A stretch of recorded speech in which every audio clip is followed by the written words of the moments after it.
I didn't plan on hearing it, but sometimes fate hands you the knife and dares you to twist it. Her voice carried across the open patio, sharp and careless, dripping with a confidence she never showed me. I can dump him anytime. He's useless to me. Just a safety net. Laughter followed. Her coworkers drunk on wine and gossip egged her on. She laughed too. The same laugh that once made me fall in love with her.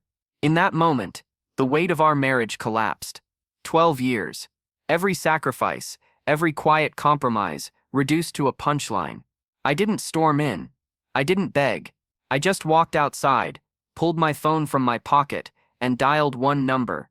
We met in college. She was magnetic, brilliant, and untouchable. I was the quiet one who watched from a distance, until one night she chose me. For years, I believed I'd won the lottery. She said she loved my steadiness, my loyalty, my silence. But silence has its uses. Lately, I'd noticed cracks. Her late nights grew longer, her affection shorter, her phone always tilted away from my eyes. I told myself not to jump to conclusions, but the truth has a way of bleeding through no matter how tight you bind it.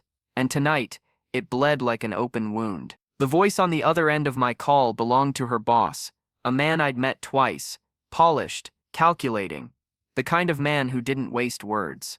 I didn't explain much, just repeated what I heard, her mocking me, her casual cruelty. But I added one detail. She hadn't known I knew a detail she thought she'd hidden.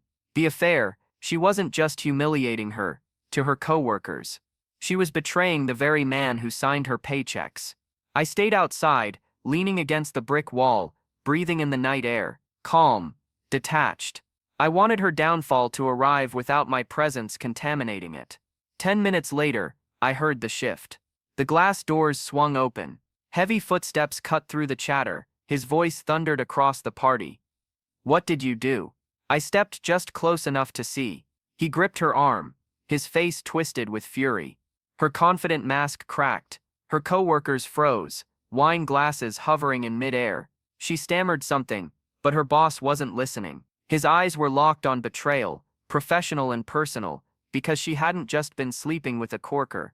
She'd been stupid enough to do it inside the company, under his nose with someone he trusted. And now, in front of everyone, her empire collapsed. I walked back inside then, calm, controlled. Our eyes met across the stunned silence. She looked at me like I'd become a stranger. Maybe I had. I didn't speak. I didn't need to. The look on my face was enough. Cold recognition. The quiet satisfaction of a man who no longer had anything to lose. Her boss's voice sliced through the air. "Pack your things. You're finished." The room erupted in whispers. She reached for me instinctively, like I was still her anchor.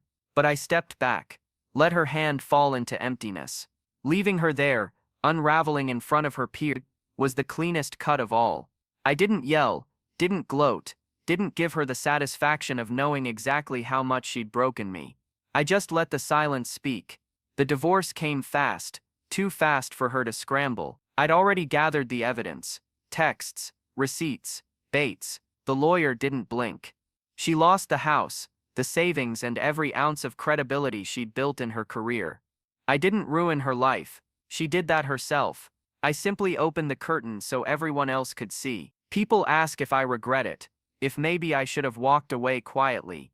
No, she mocked me for being useless. But that night proved the truth. I'm not useless. I'm patient. I'm deliberate. And when you underestimate a man like that, you hand him every tool he needs to destroy you. I didn't shout. I didn't fight. I made one phone call, and I let gravity do the rest. Final reflection. Now, when I think of her laughter at that party, it doesn't sting. It reminds me of the moment I shifted from victim to executioner. Revenge doesn't need fire or chaos. Sometimes it's just silence. A single quiet move and watching them fall all on their